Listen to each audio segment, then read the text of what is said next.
Greetings YouTube, Crosstrain here, again from World of Tanks, and today I am flying solo in my STI, the Tier 9 Russian Heavy that leads up the IS-4 line. Going to go ahead and get this thing rolling and walk you through this game, which was a good game for me. Probably my best overall game in this, not my highest damage output ever, but probably my best overall game. So I want to walk you through it. A couple of things take a look at we used to do. Let's see. XVM says we have a 53% chance to win. We do have, as you can see right at the top, right below me, I am top tier at tier 9. I have a platoon from Aces that's also good in that Leopard PTA and the Yag Tiger. And then we got another guy from Bimbo down in the tier 8 Indian Panzer that's a good player as well. So we've got a slightly better than average chance to win this game according to XVM. Let me tell you a little bit about this tank. This tank is just monstrous. I've faced it so many times and just have such a hard time penning this thing from the front. Or the turret really from anywhere. The turret is just monstrous on this thing. As you can see, it's big, it's lumbersome, it's slow turning, the turret. One thing about this tank right now, it is fully upgraded with the exception of the tracks, and I chose not to upgrade the tracks. Instead I put a I forget what the heck the module is, or the equipment on it is called, that increases your load capacity. Suspension. So I put that on from the very beginning so I could mount the big turret and the big gun before upgrading the tracks. The tracks are about 24,000 XP, I think, to research, and I just decided I would put the suspension on instead of that, just so I could mount the big stuff right away. So I free XP'd the engine, the big engine. No, I didn't free XP the big engine. I lied. I free XP'd the turret and the gun. Had the radio already. I researched the engine through play, and I decided not to do the same with my. Well, you see this engagement begin. You see I'm going to be bouncing some shots. 3 shots already. I bounced from IS-6s and 2 from that SU-122-54. At any rate, I chose not to upgrade the tracks because 24,000 XP, I just thought I'd rather use that towards my IS-4, and since this is a tank I will keep it play because it is a beast. I will ultimately research the stuff later, so so no sense in halting my progression towards the IS-4 with that. So, what you'll see so far is I've already bounced 4 shots from IS-6s, the SU-122-54. The IS-6 is not really all that surprising because it has some pen challenges anyways. It doesn't have a great real high. And now that guy shot me and got me, hit me in a place that obviously did 400 damage. So, I'm not sure if he got lucky or what happened, but the reality is that he hasn't been able to do it again. That time I did take another shot from the 122-54 that penned, but I was showing my side to him a little bit. One of the things I try to do in this tank is, because the front armor is so dang good, just keep the front armor towards people. There are a couple of spots in the front that are that you can pen relatively easily, and that would be like the gun view port or the driver's port, and there's a hatch that's really skinny on the top that you can pen as well. But again, you can see already I've bounced 8 shots so far. So what's going on right now is the good platoon, the Aces platoon and myself are over here. We've got a Leopard over our head, you can see, and we've got a T-54 coming in behind us. 54 takes out the Leopard PTA, so it's a Yag Tiger and I. While I've got a turret, my turret is slow as heck, and this 54 plays it very aggressively. He pays for it. He takes 2 shots there that hurt, But he's going to be running away here. He's going to take our Yag Tiger out, and I take a very ill-advised shot right there. I should have waited till he cleared the next dead tank and just taken him out, but thought I could squeeze a shot in there. As it turns out, it was a very poorly advised shot. This next bit here, let me tell you what I was thinking here. Okay, so the situation on the field, if you will, is the enemy has 3 tanks alive. It's got a 54, it's got the Tiger 2 and the T-25 2. You see where the T-25 2 is down there. The Tiger 2 is unspotted. The 54 just ran away from me. We have 3 tanks left on the field as well. Frankly, from a talent standpoint, the other team has an advantage on us. They get two guys left that are good players, and 2 guys who are pretty solid players. And our team, not as much. So while we do have a 1 tank advantage and we have about 1,000 hit point damage advantage, as you can see right underneath the scoreboard at the top. They have some speed here that we don't have. 2 of my tanks are left in the valley, and I am alone over here. I get this 54 that just ran away. Here, what I was thinking here is that, and you're going to see me backing up, back and forth while I try to figure out what I want to do, because I'm not sure. I know that if I go out to my front, and that 54 is sitting somewhere spotted, and I still have 2 artillery alive, and one of them is going to blast me into the next world. So I'm trying to figure out whether I want to go, do I want to stay back? Is the 54 going to come around this donut and come up to my backside again? You can see how slow the turret is on this thing.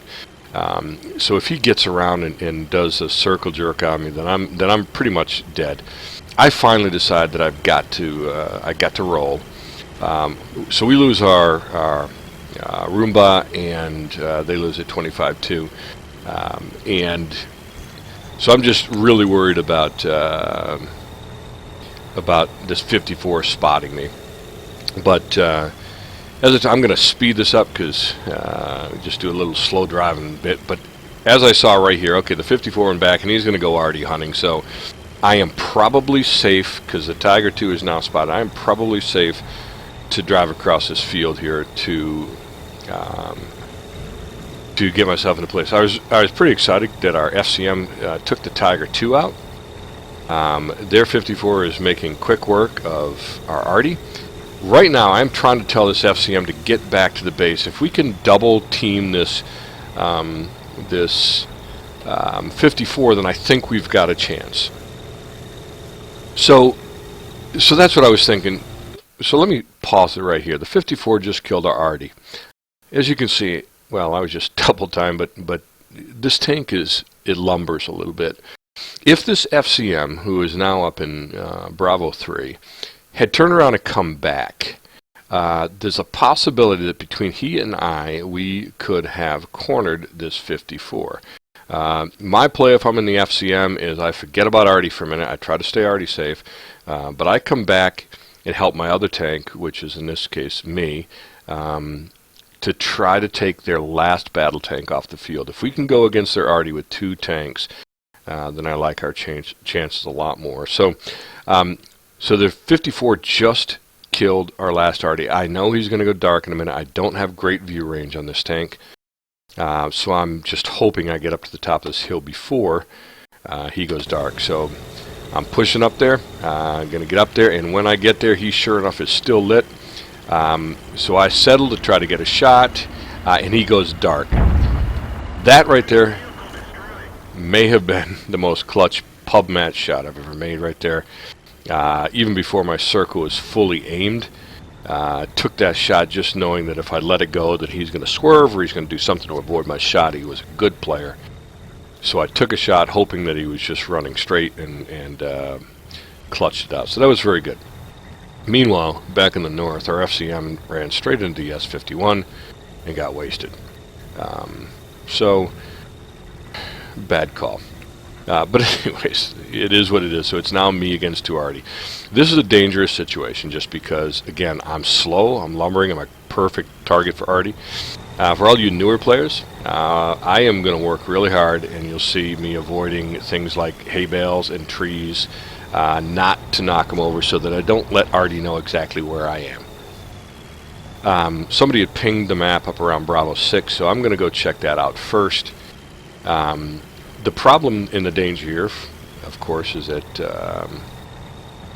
one of their Arties spots me and the other Artie takes me out. Either one of these Arties can kill me with one shot. So you see I'm spotted now, trying to wiggle a little bit so that I'm not obvious. But I determined that the Artie is not up here. So I'm going to move down here and look over the cap where he was last seen, and there's the S-51. He takes a quick shot at me right here, you see, and he missed. I didn't. So now the trick is to move, and you see the M40, M43 just fired a shell behind me. So my guess is he's over in A1, or the first half of A2, the western half of A2, right up against that hill. Makes sense. And this next bit is a piece I'd like your feedback on. Okay, you're going to watch me skirt the cap circle because I do not want the Artie to. He knows I'm over in this general area, but I do not want him even to target where I am, because until he spots me, he doesn't know if I went to the left of that field, to the right of the field, up in the cap circle. I'm thinking he's over here, so I'm going to try to get to the edge here and look down into this valley so I can get the kill shot. What's happening? Let me tell you what's happening in chat right now. I have chat turned off for this replay too, but I did watch this replay with chat turned on just so I could see what was going on. And I had the two really good guys from Aces on my team, telling me to get on cap. Of course, I play without chat on during the game because it is mostly useless chat. I know it's a preference for people, but I just turn it off because there's very rarely anything useful said, and it keeps me from saying stuff that's useless as well. But at any rate, they're telling me to get on cap. I am, and I choose not to. And the reason I choose not to, and again, this is where I'd love to get your feedback, what you think. The reason I chose not to is, if you look, I've got about 4 minutes and 24 seconds left right now. So I know it takes a minute 40 to cap, minute 45, something like that. So I've got plenty of time to do a little exploration, see if I can find this Artie. Yes, I'm in danger of being one-shotted, but I'm making a bet that I'm hopeful that that he doesn't one-shot me, if he does in fact see me first. If I'm sitting on the cap, then he knows about where I am, and he can take some random shots, and maybe he gets lucky that way too. So I know I've got time to do a little exploration, see if I can find him, kill him, end the game, or before I get back to the cap. One of the concerns I had when there were two Arties left was that they would actually go to my cap and cap me out, and there was nothing I could have done. I couldn't have made it there in time. If I'm there on their team and I'm in one of those Arties, I say, hey, let's get back to their cap. He was last seen up over the middle, so let's go to their cap. And so that may have been a option. But at any rate, I chose not to cap, so give me your feedback, what you think. Should I have capped, or again, should I have gone ahead and looked for this? So let's carry it on. You're going to see I just got spotted, which seems to me to confirm that he is in fact over this ridge. But when I look, I don't see him, and I should have been able to spot him there. So I decide that I'm going to just go off the front edge of this hill just a little bit. Again, I got plenty of time to come back to cap and sit on it if he's not right here. I know he's close by because his view range isn't great, but I want to look in the very eastern corner of A2. Again, when I get spotted again, I assume, okay, he's over in that corner, and then I get very, very lucky. I get hit for about half of my health points, and there he is over behind that building. I have the M40, M43 myself. I know there's about a 45, 46 second reload, so I've got plenty of time to get over there and take care of him before. I don't know if I can get behind this building, though. So I'm fortunate that he chooses to poke his nose out a little bit and take a look at me. So I get fortunate. We win the game, of course. I got 3,200 damage. So it paid off not to go cap. But again, I'm really interested in your feedback here. So if you have some feedback for me, give it to me. Let's see what you have to say. I'll be interested to see what your thoughts are. So again, I want to quickly go to the results, and let's take a look and see what that looks like. So the results, you can see I got a whole bunch of rewards. Got my mastery badge, or not my mastery, but the first class badge, which I think was my first time getting I haven't got the master on this yet. Quite frankly, as beastly as this tank is, I'm still figuring out how to best utilize it without putting yourself in stupid situations. But you can see I did a lot of damage, damaged a lot of tanks. 3,696 XP.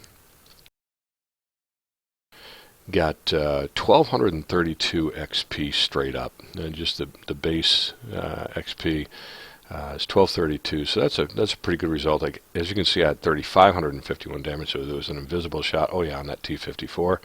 Got 4 kills, 3,551. And the thing that I find most interesting about this replay, I think when I watched it, was I did manage to, I didn't pen on 3, and you saw those over on the IS-6s when they were side scraped and stuff like that.